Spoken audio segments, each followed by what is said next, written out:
et surtout de l'état-major. Il m'a semblé moins convaincu de l'impossibilité absolue d'un coup de force, d'une tentative de coup de force.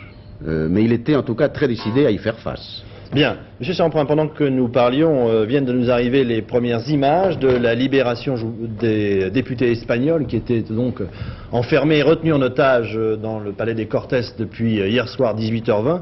Ces premières images nous parviennent en direct. Bernard Benjamin, il est peut-être difficile de les commenter véritablement parce que là, je ne sais pas exactement où nous nous trouvons là, Bernard. Nous sommes dans l'entrée de l'Assemblée nationale espagnole. Oui, on est pratiquement sur l'avenue où se trouvent les Cortés et où se trouve situé également le Palace Hotel, où se trouvait depuis hier soir un certain nombre de familles qui attendaient les députés espagnols et qui attendaient leur libération. Bon, ces images ont été très courtes. Voici de nouveau mon confrère de la télévision espagnole qui apparaît sur l'écran.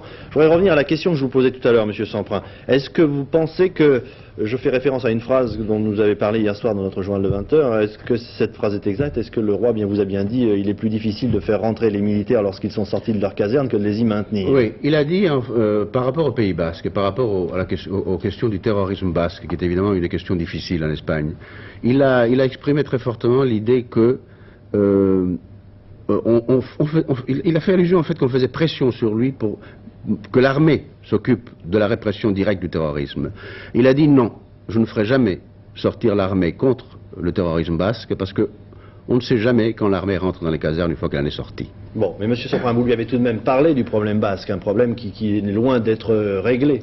Très loin d'être réglé, c'est l'un des problèmes principaux de l'Espagne. Mais l'attitude du roi et l'attitude du gouvernement de Suarez avant, il faut voir maintenant quelle va être l'évolution de la politique, on ne sait pas très bien ce qui va se passer maintenant, était de l'attitude, disons, et il l'a prouvé au cours de son voyage, de négocier, à travers une certaine fermeté, mais à travers laisser ouvertes les portes de la négociation. Bien, alors là, il y a d'autres images qui nous parviennent, Monsieur Semprin. Celles-là doivent être les images que nous attendions depuis hier soir. Ce sont les images des événements. La personne qu'on vient de voir monter, le garde civil, l'officier qu'on vient de voir monter, a l'air d'être le colonel Terrero, justement, qui a mené les putschistes. Et on voit sur ces images-là, la première fois que nous les voyons, le général Gutiérrez Mellado, qui est le vice-président du Conseil et qui essaye, parce que c'est un général, d'imposer le respect aux putschistes. Voilà, et on entend la mitraillade dont nous parlons depuis hier soir. Ce sont les gardes civils qui accompagnent. Tous les députés sont à terre, là. Et voici le colonel Terrero qui est monté à la tribune, cette photo que nous avions montrée au début du journal, et qui, à l'aide des autres gardes civils, essaie de parler aux députés qui sont pour l'instant tous réfugiés derrière leur banc. Voilà le lieutenant-colonel Terrero qui agresse directement le vice-président du gouvernement, le général Gutiérrez Mellado.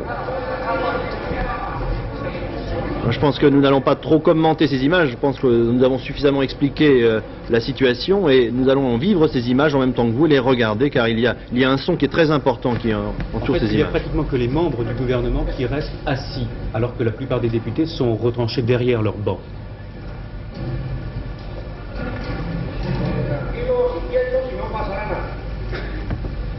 Ça, ce sont les minutes qui ont suivi donc l'arrivée des putschistes à l'intérieur de l'hémicycle des Cortés.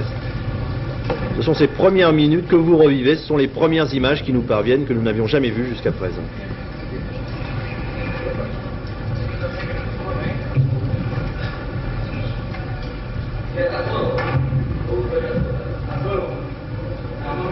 Et vous voyez les députés qui sont réfugiés où ils le peuvent, d'ailleurs, la plupart allongés derrière leur banc, selon les ordres d'ailleurs du colonel Terrero qui leur a demandé de s'allonger et de ne pas bouger.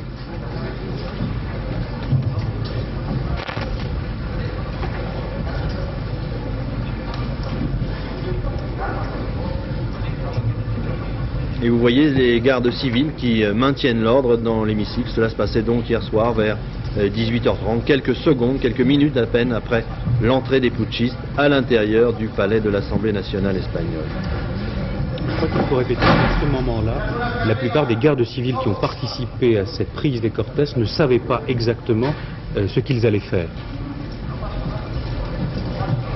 On leur a présenté la chose comme une opération destinée à emprisonner certains militants basques de l'ETA, et en fait ils se retrouvent aux Cortés, entraînés bien malgré eux dans cette aventure qui s'est terminée donc il y a environ une demi-heure.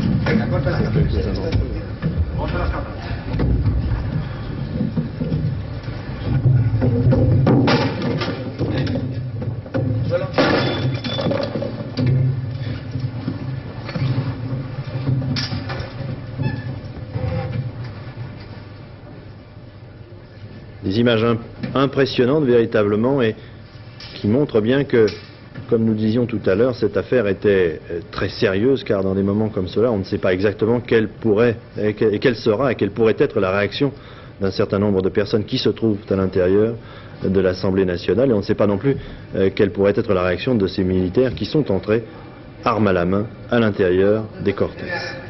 Bien, je pense que nous aurons l'occasion de voir d'autres images. Celle-ci était véritablement très impressionnante.